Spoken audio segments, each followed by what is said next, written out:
The courtroom was heavy with anticipation, the kind of silence that feels alive. Diddy leaned back in the witness chair, his trademark smirk tugging at the corners of his mouth. He had faced cameras, critics, and controversies before, and to him, this was just another stage. Adjusting his cufflinks as though they were armor, he leaned forward into the microphone, ready to rewrite the truth in his favor. He spoke with practiced charm, words dripping with the confidence of a man used to being untouchable. To his fans, it might have sounded smooth. To his team, it was strategy. But to the judge and jury, there was something else, something hollow beneath the gloss. His lie rolled out effortlessly, as if it had been rehearsed 100 times. The audience stirred, whispers cutting through the stillness. Reporters scribbled, sensing they were witnessing more than testimony. Diddy's gaze swept the room, as if daring anyone to challenge him. For a moment, it seemed like he was in control. The performer in him relished the spotlight, convinced that his charm could bend reality. But then it happened. Judge Barrett, who had been studying him with a piercing calm, leaned forward. With a voice sharp enough to slice through the air, she cut him off mid-sentence. The words landed like a gavel before the gavel, a blistering rebuke that stripped the smirk right off his face. The room froze. The camera zoomed in. Its gasps echoed as the illusion of Diddy's control shattered instantly. His jaw tightening, eyes darting in search of an escape that wasn't there. For once, stage was not his. This was the moment he thought he could charm his way out of justice only, to be crushed under the weight of truth. It's delivered by a judge who would not be swayed. And yet as shocking as this instant was, the real story, the build-up, the hidden arrogance, the years of unchecked confidence colliding with accountability, was even more explosive. Because what led to this public undoing was not just one lie. It was the pattern, the entitlement, the belief that power meant immunity. But tonight, in this courtroom, that illusion was about to collapse. Asterisk Diddy wasn't just another celebrity on trial. He was an empire wrapped in a man, music mogul, business, tycoon, cultural icon. For decades, he had built a kingdom of influence that stretched far beyond hip-hop. To some, he symbolized success against all odds, the kid from Harlem who had hustled his way to the top. But to others, he was the embodiment of celebrity excess untouchable. Insulated by wealth and accustomed to bending rules that crushed ordinary people, the allegations that landed him in court weren't whispers anymore. They were headlines shouted across every screen. Lawsuits, testimonies, accusations of manipulation and deceit, one chipping away at the polished image he had curated. The courtroom wasn't just about one lie. It was about whether decades of power, privilege, and carefully manufactured charm could withstand the weight of accountability. The public wasn't passive. They were watching with clenched jaws and tired hearts. America had seen this show before. Famous figures walking into courtrooms with arrogance, walking out untouched, their lawyers crafting settlements while truth got buried under paperwork. But this time felt different. This wasn't just another scandal. It was a referendum on whether justice still mattered in a world where money often rewrote the ending. For Diddy, everything was on the line. His reputation wasn't just his on it, was tied to brands, artists, companies, and legacies. Every word under oath was a gamble that could topple partnerships, dissolve trust, and turn admiration into disdain. To the mogul who had spent years being untouchable, this was the one arena where money, fame, and charisma could no longer guarantee victory. For the public, the emotional stakes cut deeper. This was about exhaustion, years of watching elites skate by while ordinary people paid the price for far smaller sins. This was about watching someone who had been elevated as a symbol of culture face the same questions every citizen must answer when sworn in under oath. And when Diddy leaned into that microphone, when he thought he could spin another story and walk away, people held their breath. Because it wasn't just about him. It was about whether justice could still cut through privilege, whether truth could still pierce performance, whether the system could still demand accountability from the untouchable millions. Tuned in not because they loved the spectacle, but because they couldn't look away. Social media lit up with live commentary, every second dissected and debated. News anchors speculated, lawyers analyzed, fans argued. There was a hunger in the air, not for scandal, for clarity, for the sense that truth still mattered. And then came the question no one could shake. Would power crush justice again? Would another celebrity rewrite reality with charm, money, and the illusion of invincibility? Or would this be the rare moment where the stage lights dimmed and accountability finally took center stage? The tension was unbearable. The smirk on Diddy's face told one story of confidence, of control, of a man who had played this game too many times to lose now. But Judge Barrett's eyes told another. They carried the weight of a justice system tired of being mocked, a patience that was wearing thin. Millions were watching, waiting for the outcome, waiting to see if history would repeat itself, or if for once the script would flip. Asterisk for years, Diddy cultivated an image of invincibility. He wasn't just a music mogul, he was a living brand, a walking advertisement for the power of ambition.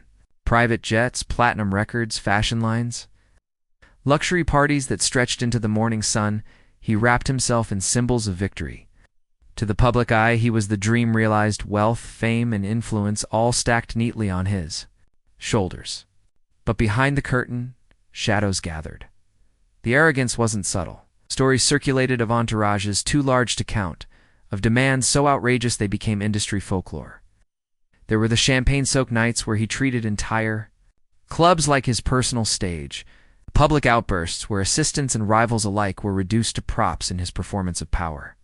For every dazzling smile in front of the cameras, there were whispers of temper, intimidation, and an iron grip over those who owed their careers to him. The scandals came in waves. Some were buried quickly, settlements, non-disclosures, rumors, brushed aside by powerful lawyers and airtight contracts. Others clung to him like smoke. Feuds with artists, allegations of exploitation, the constant murmur that beneath the polished exterior was a man who believed rules existed for others, not for him. Fans cheered his success, but insiders knew the truth was more complicated. The charm that made him magnetic was the same tool he used to bend people to his will, and yet the empire grew. Each new venture seemed to erase the cracks, at least in the public imagination. Fashion shows, music videos, high-profile friendships, the world was dazzled by the shine, too distracted to notice the rot beneath. Diddy knew the power of performance better than anyone. He understood that in America, if you looked untouchable long enough, people might start to believe you really were. But whispers have a way of piling up. For every story silenced, another emerged. Former employees, artists who felt betrayed, acquaintances who hinted at darker truths, they all added weight to the legend of excess and entitlement. At first, these voices were easy to dismiss, just noise against the roar of his success. But slowly, they grew louder, merging into a chorus that could no longer be ignored. In court, those whispers transformed into sworn testimony. No longer rumors passed in private, no longer stories told in hushed tones at industry parties.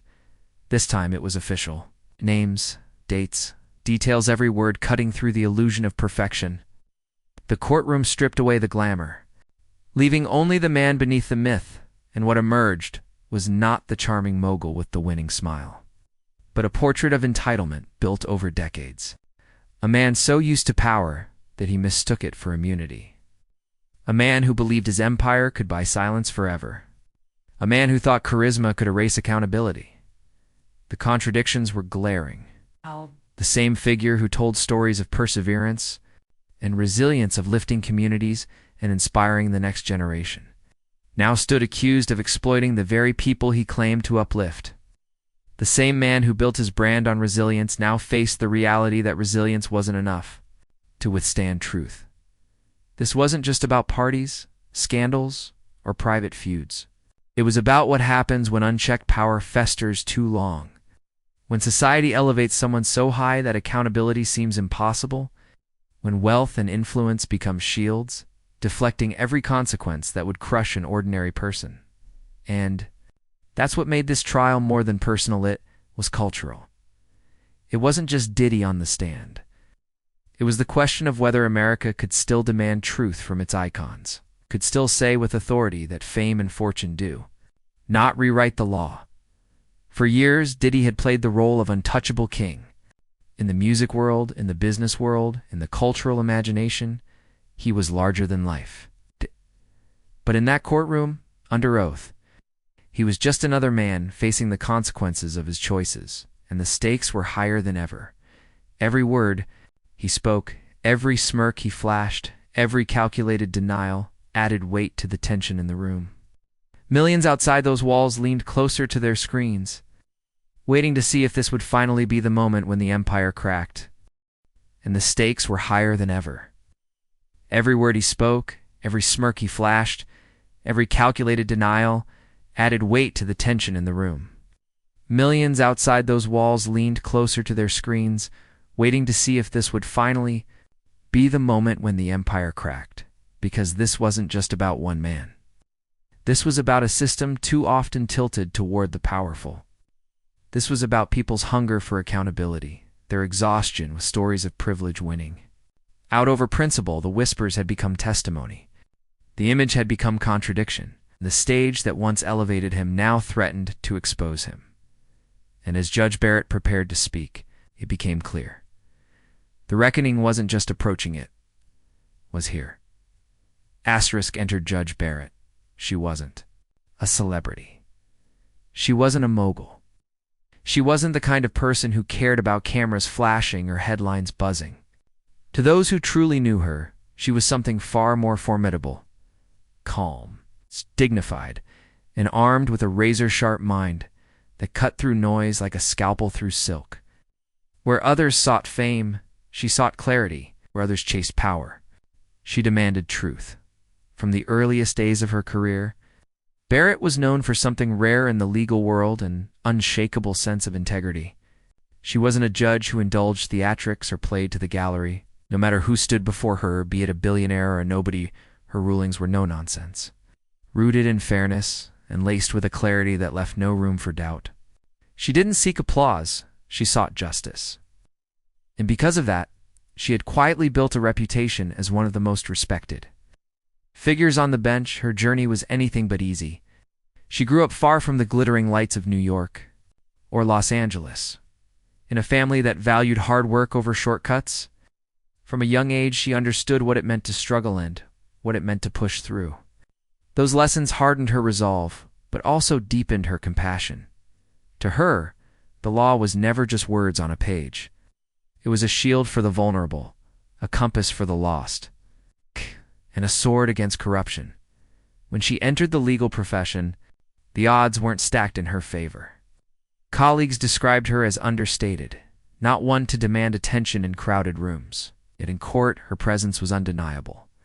She spoke with precision, listened with intensity, and saw through pretenses. With uncanny accuracy, litigators who tried to outsmart her learned quickly that charm and theatrics crumbled under her gaze. She wasn't there to be impressed. She was there to find the truth.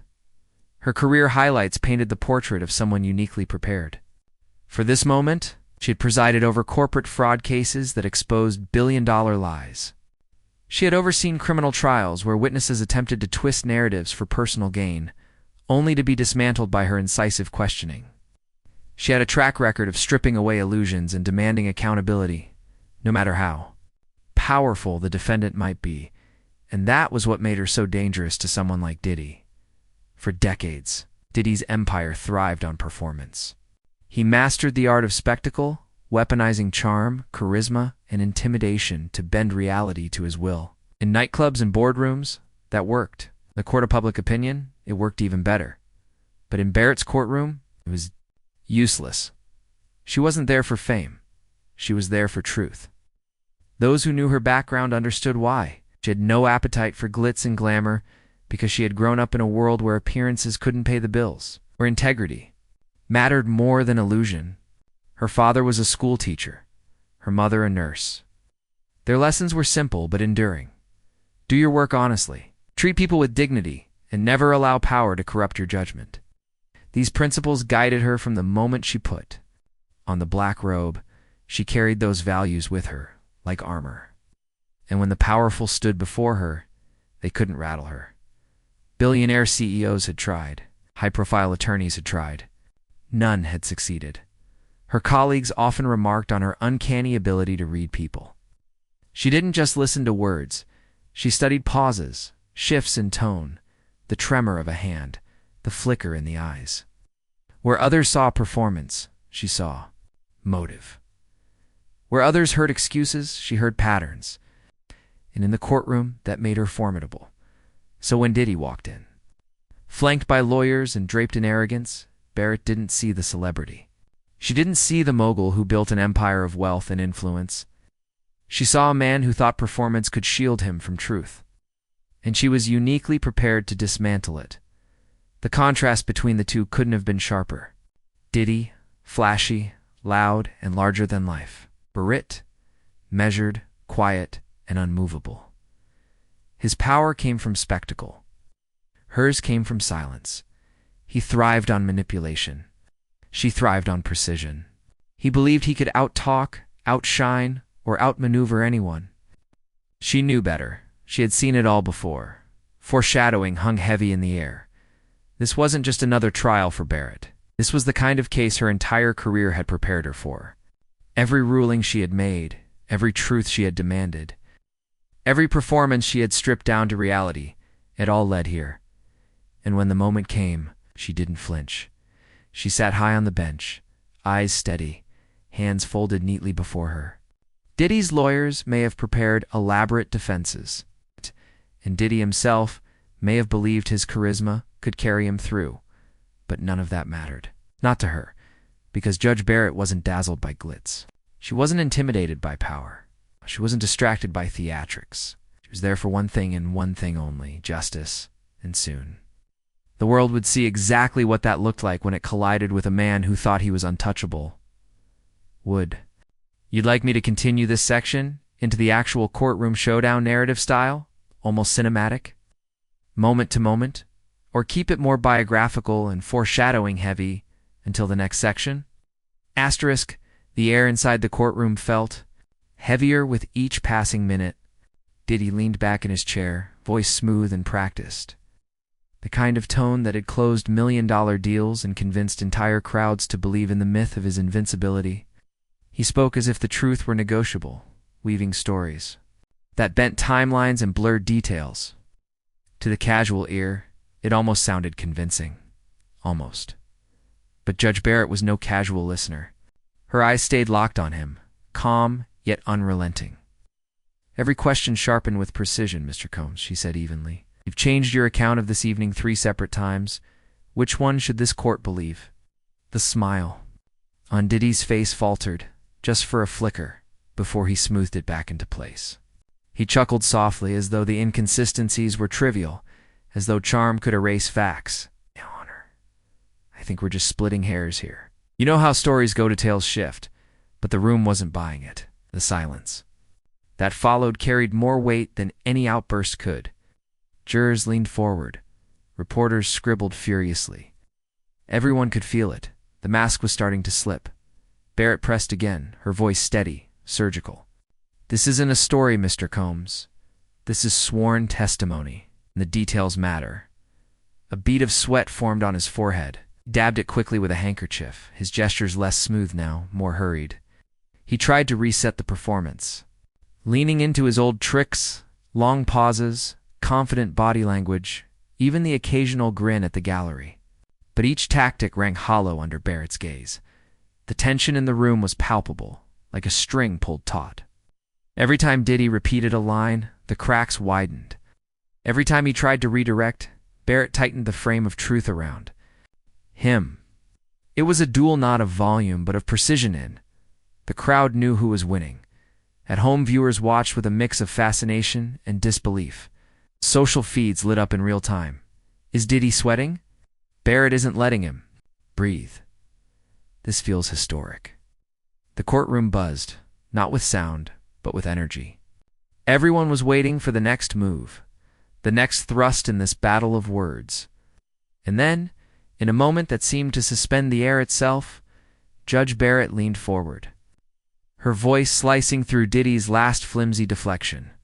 "Mr. Combs," she said, her tone like a blade, "are you lying to this court right now?"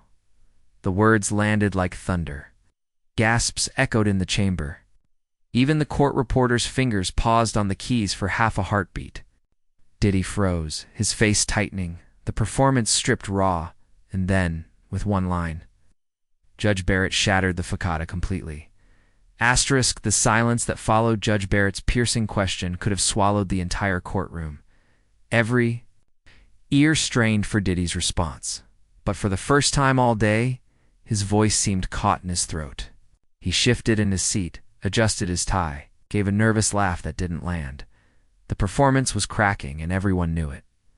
Judge Barrett didn't blink. She allowed the silence to hang heavy, to press against him like the weight of truth itself. It was a silence designed to do what no cross-examination could make the defendant squirm in his own skin. Finally, Diddy cleared his throat, leaning forward as if sheer confidence could patch the hole. "Your Honor," he said, trying to muster that old charisma, "I think there's been a lot of misunderstanding. I wouldn't be here lying. That's not who I am." Barrett's eyes narrowed not with anger, but with the kind of calm, authority that made the entire room sit straighter. She turned a page in the thick binder on her desk and lifted a sheet of paper. "Then perhaps," she began slowly, each word deliberate, "you can explain why this document signed by you directly contradicts the story you've given under oath today?" The gallery erupted in murmurs. Diddy froze. The paper in Barrett's hand might as well have been a blade. Cutting through every carefully rehearsed line he had delivered, he stammered, tried to redirect. "That's out of context. That was drawn up by my team. I don't handle every single piece of paper." Barrett raised an eyebrow, unmoved. "Yet your signature's on it. Twice." The camera zoomed in, capturing the exact moment when Swagger turned to sweat. His jaw clenched. His hand gripped the edge of the table like it might anchor him against the tide that was pulling him under.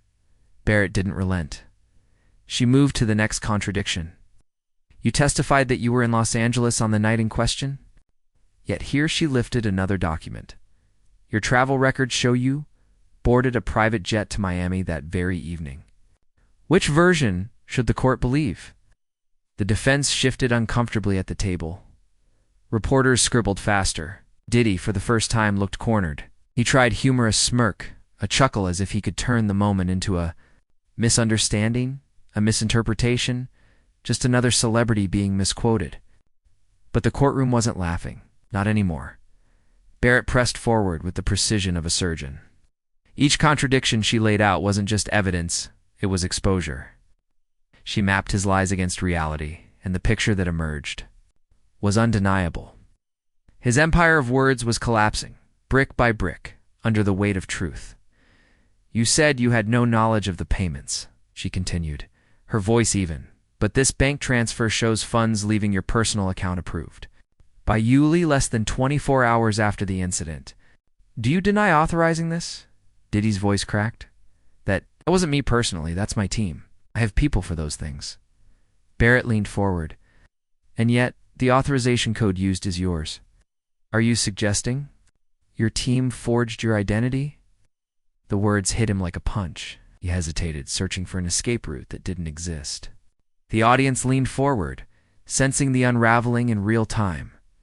For years, Diddy had lived above the rules, moving in circles where charm, wealth, and influence bent reality in his favor.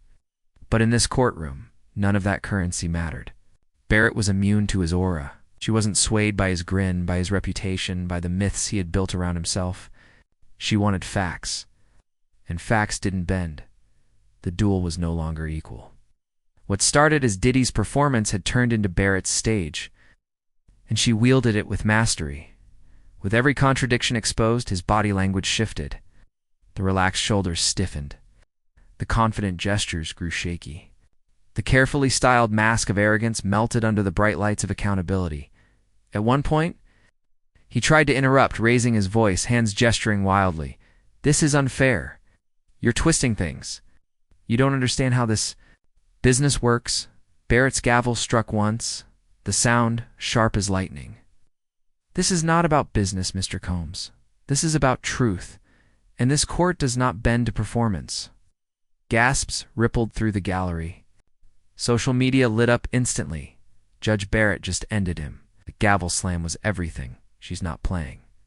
From that moment forward, the dynamic was irreversible.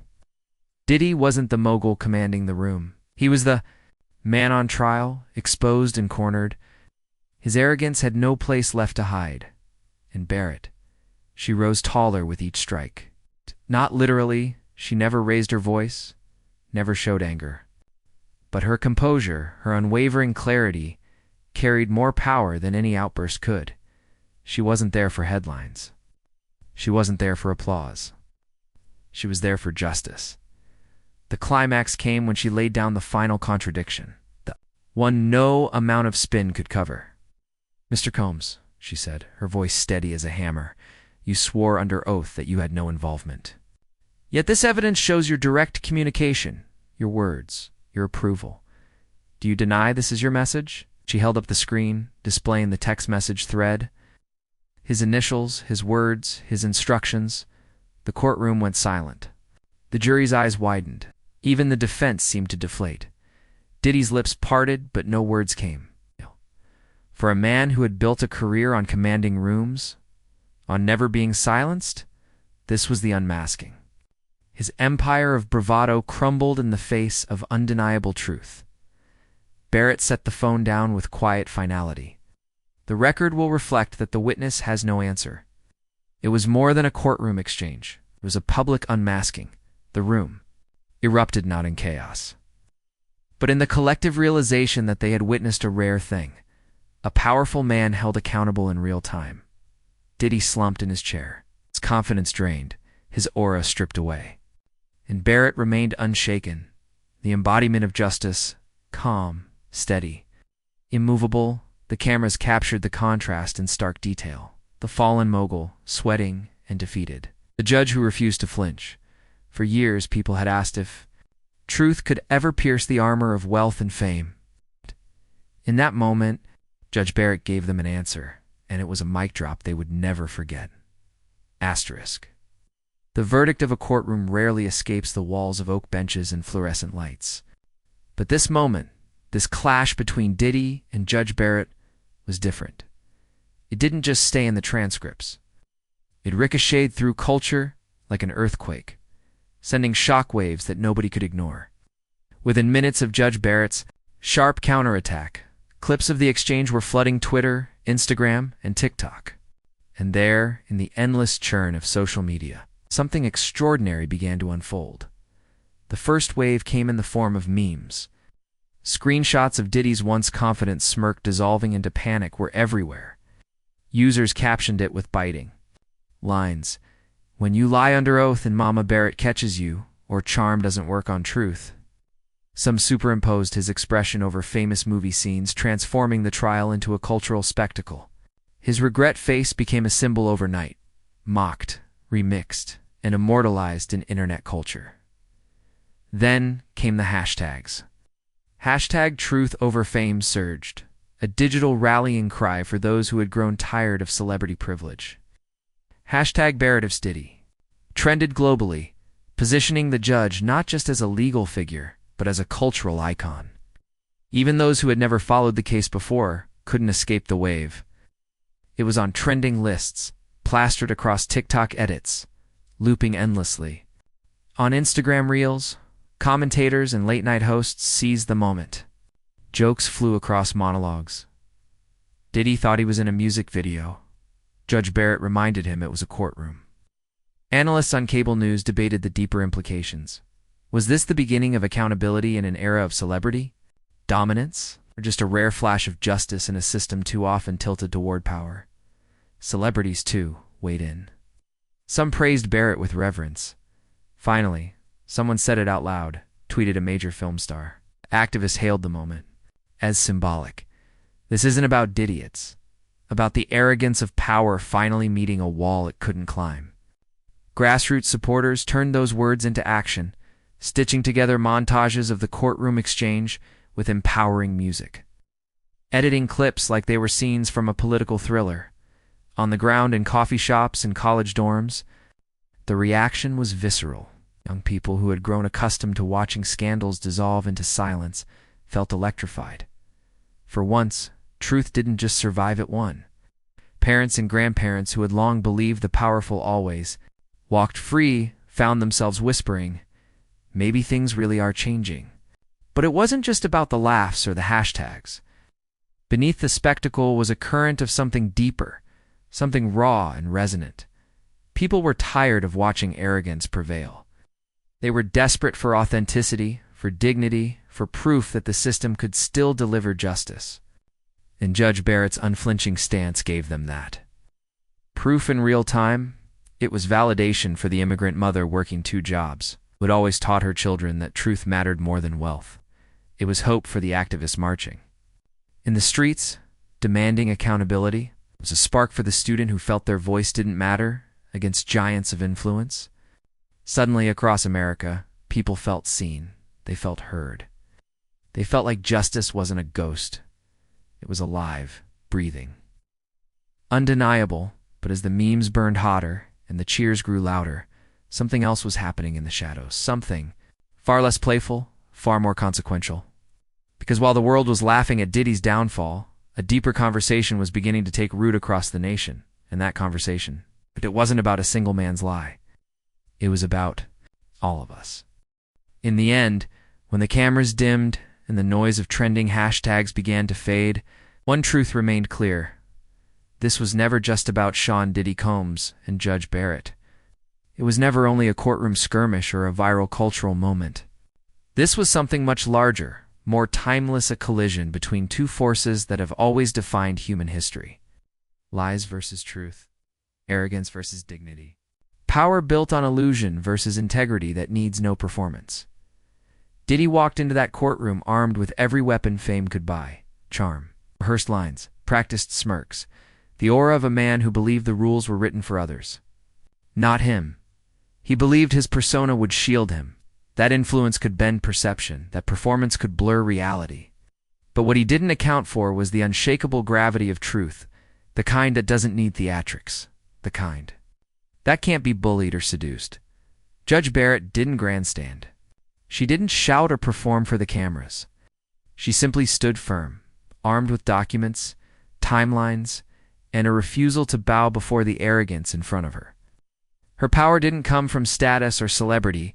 It came from the quiet dignity of knowing that truth, once spoken, is stronger than any facade. And in that moment, dignity proved greater than arrogance. That's why the moment resonated so deeply across the country. Because beneath the legal jargon, beneath the viral clips, people saw themselves in the struggle. We've all met Diddies before, people who believe their wealth, status, or ego will shield them from consequences. People who think rules don't apply to them. And we've all longed at one point or another to see that arrogance unmasked. To watch truth stand tall against deception. The moral of this battle wasn't complicated. It wasn't about complex legal strategy or intricate storytelling. It was about the simplest, most universal of values. Authenticity, integrity, the refusal to be silenced even when the odds feel impossible. Judge Barrett didn't just win an exchange in court. She reminded us that truth, no matter how pressured, doesn't crack. And when it speaks with clarity, it cuts through even the most polished lies. For many watching, the lesson felt almost spiritual. It was a reminder that dignity is not weakness, it is strength. That silence in the face of arrogance is not consent, it is strategy. That sometimes, all it takes is one steady voice, refusing to yield. To expose the emptiness of bluster and the fragility of deception, the world is full of Diddy's people who mistake influence for invincibility, who confuse power with permanence. But moments like this prove that arrogance is brittle. It can swagger, it can posture, it can dominate for a season. Yet when dignity steps forward, quiet but unflinching, arrogance eventually crumbles under its own weight, and so the story leaves us not with the image of a man undone, but with something far more powerful, the image of a truth defended, a dignity upheld. A reminder that while lies can be loud and arrogance can be flashy, authenticity carries a resonance that endures long after the noise fades, Because in the final equation, it wasn't a celebrity versus a judge. It wasn't entertainment versus law. It was a moral equation written plainly before us. Dignity is greater than arrogance. Truth is stronger than performance. Authenticity will always outlast illusion, and for the first time in a long time, people everywhere felt that equation settled deep in their bones. They didn't just watch justice, they believed in it again. That is the real resolution. Not the memes, not the trending hashtags, but the quiet knowledge that truth still has power. And that whenever arrogance tries to rise again, dignity is waiting, patient, and unshakable, ready to remind the world who truly wins in the end. Diddy tried to lie under oath. He thought his performance, his smirk, and his status could shield him. But Judge Barrett made him instantly regret it tanned in doing so. She gave America something far greater than a courtroom moment. She gave us hope, because what we witnessed wasn't just a celebrity stumbling, it was dignity standing tall. It was truth refusing to bend. It was a reminder that even in an age where arrogance often takes the spotlight, its authenticity can still shine brighter. The story will live on in memes, hashtags, and clips replayed millions of times. But beyond the viral trend is something far more lasting: the reassurance that arrogance doesn't always win. Sometimes in the quiet strength of one person standing firm, we see the reminder we've been waiting for that truth matters, and justice still breathes. So let this be more than a headline. Let it be a call to remember, in times of arrogance, dignity speaks louder, and now it's over to you. If you believe truth still matters, hit subscribe. If you think celebrities should be held accountable, just like anyone else, drop your thoughts in the comments. And if you know someone who needs a reminder that no one is above justice, share this video with them today, because this wasn't just about a courtroom. It was about all of us. And the more we remember the power of truth, the louder it will echo. Truth outlasts performance. Dignity outshines arrogance. Justice, no matter how delayed, still has the final word.